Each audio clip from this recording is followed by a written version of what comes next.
Kita menuju ke informasi selanjutnya. Pemirsa, pembangunan patung Bung Karno di Kabupaten Banyuasin menjadi sorotan warga dikarenakan tidak mirip seperti patung Bung Karno lainnya.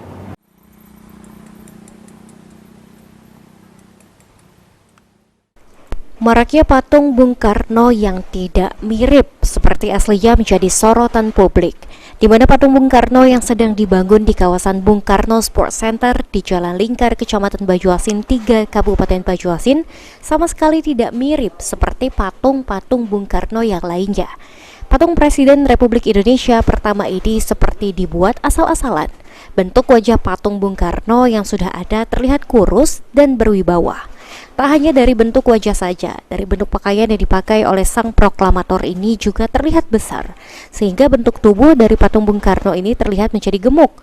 Kalau dilihat secara keseluruhan, patung Bung Karno yang dibangun di pinggir Jalan Lingkar, Kecamatan Banyuasin 3, Kabupaten Banyuasin ini sama sekali tidak mirip dengan patung Bung Karno.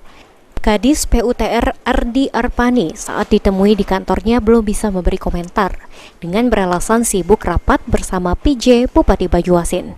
Suryadi, PAL TV.